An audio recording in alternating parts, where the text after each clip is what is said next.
Yeah, morning, champ. Yeah, we're out here in Colorado today. Been hunting the South Platte River for the last couple of days.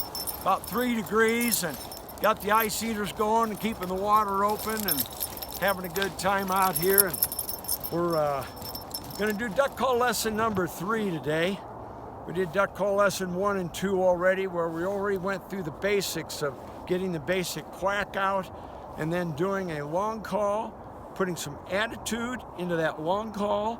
And then we talked about the greeting call.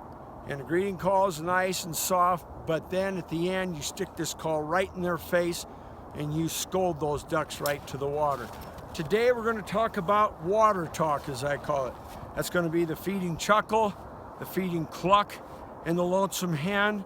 And then I'm going to talk about the alarm call. Not that you want to do it, but we're going to show you the difference between a lonesome hen and an alarm call. I'll start with a short routine. This is a duck call my buddy John Spots made for me out of a couple of antique shells here. These are the real old brass style, and took a little 28 gauge and a 12 gauge, and he made me this call. So we'll start with a little routine here just to get it going.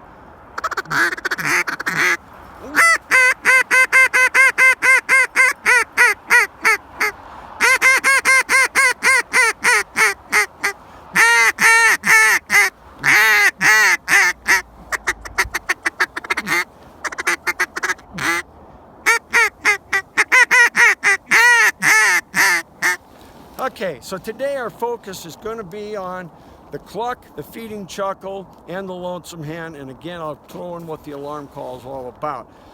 The feeding chuckle, people love to do it. It's kind of an interesting little call. It's just a... And it's literally a ticka, ticka, ticka, ticka, ticka, ticka. I remember my dad was teaching me this back in the 50s, and it was really difficult for me to get more than a ticka, ticka, ticka. I mean, to learn to get that ticka, ticka, ticka, ticka, ticka, ticka, ticka, ticka, that just takes time in the car while you're driving until you get the...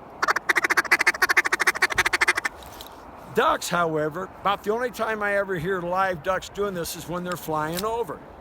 Just the other day, we were in Iowa, next to the Green Island Marsh Refuge, and I had about 5,000 mallards sitting in a flooded cornfield just off to the side of us, and you almost never heard that. However, the feeding cluck was going on constantly.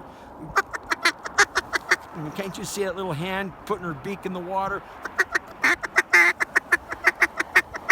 And you accomplish that instead of ticka, ticka, ticka, is tuk, tuk, tuk, tuk, tuk, tuk, tuk, tuk, tuk, tuk.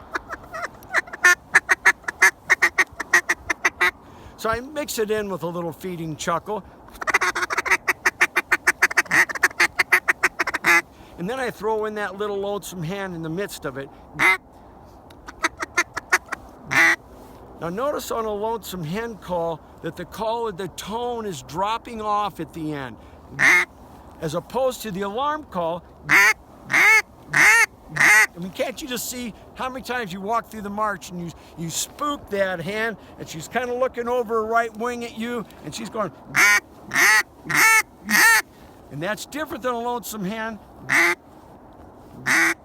Much more confident and calm. And I got to tell you, I have seen great duck callers, extremely successful, right in the middle of their routine go, and I tell you, it does not mess the birds up. But honestly, who wants to throw in an alarm call in the middle of your routine? So again, the feeding chuckle, ticka, ticka, ticka. Broil in a little lonesome hen in the middle of it. Put plenty of cluck into it, because mostly that's what water mallards do. And stay away from... Even though I tell you, I've never seen it really mess the ducks up. So anyway, hope you have a good time. South Platte River's not far away. It's full of mallards. We've been having a great time.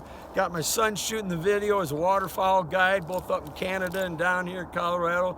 And I hope you have a great time hunting.